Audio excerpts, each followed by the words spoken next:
Nihilism can be defined as the doctrine which is characterized by the total negation of the values and meanings elaborated by the various philosophical systems.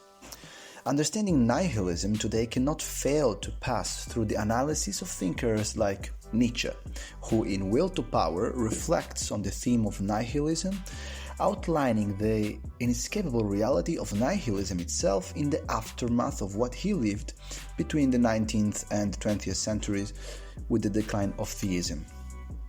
In Will to Power, Nietzsche speaks of at least two possible nihilisms, the passive and the active one. The first is characterized by continuing to believe in traditional values despite the doubt that may surround their validity, and in a sense embracing the Marxian opium of the peoples.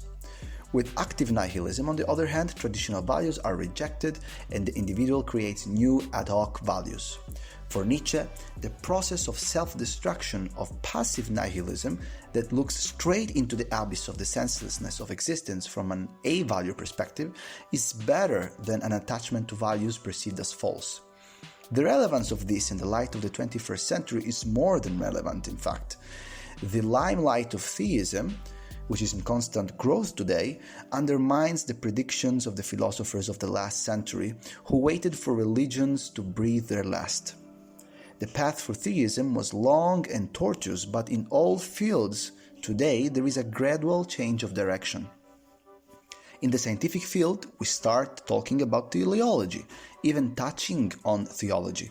In the philosophical field, the debates between idealistic theists and materialist atheists have seen a series of intellectual clashes that are anything but obvious in their result, and which have led to the current intellectual disadvantage of militant atheism. And even leaving the classical and monotheistic religions to the side, there is a desire for purpose and spirituality in the masses, which in the most timid cases translates into meditation and mindfulness practices to fill the void left by the lack of adherence to a religion. In psychology, the natural tendency of children to a primordial form of personal monotheistic theism has been demonstrated, as shown, for example, by Justin Barret. Far from simplifications, it is this change of direction that contributes, certainly together with other factors, to the increasingly widespread increase in the polarization of society, especially in the West. Materialist science, which is in difficulty today, becomes scientistic.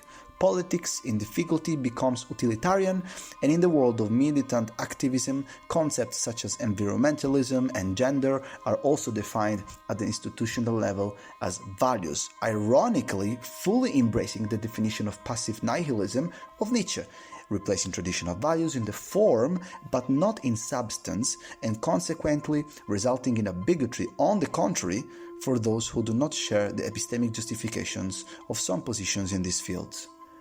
Identifying where Nietzsche's nihilism has failed is complex, but a food for thought to start finding the answer is to be found in a great fallacy of contemporary ideologies, that of presupposing the conclusion and its own validity, always with an eye, of course, to active nihilism, regardless of external reality.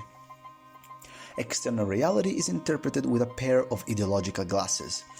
Taking up the masterful and provocative example of Slavoj Žižek in the documentary film Pervert's Guide to Ideology, which sees the philosopher himself identify in ideology the lens with which we interpret the world, we can grasp some further understanding.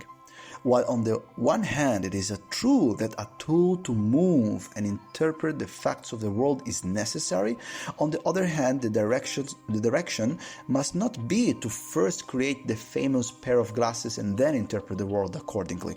We must start from the world and from reality to then draw conclusions.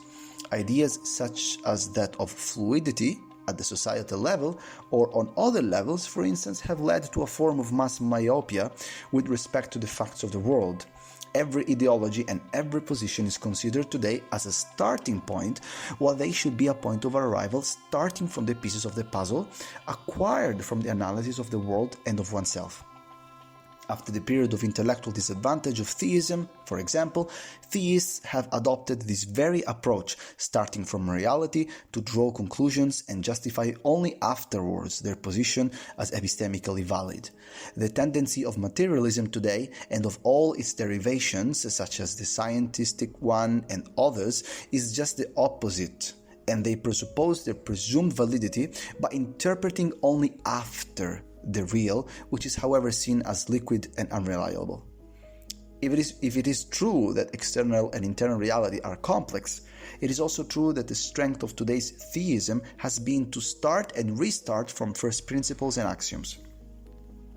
We therefore see a strong interest among the intellectual adherents to this current of thought toward the philosophy of science, but also toward epistemology and all those fundamental branches of study on which natural science itself, for example, but also political science and so on, are based.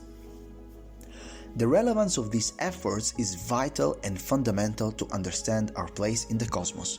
Indeed, it is reasonable to think that a society that adopts the greatest number of truthful beliefs can live better, realize its full potential and purpose.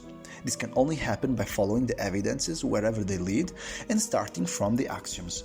A first step today can only be to overcome both the Hegelian thesis and the antithesis that see the external world as totally understood and clear, or totally fluid and subject to our passions and illusions.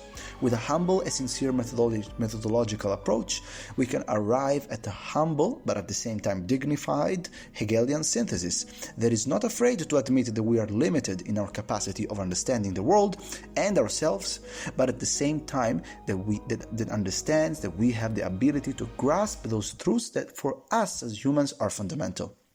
So, if Nietzsche a century ago recommended not to be afraid to look into the abyss, today is the time not to be afraid to look towards the light.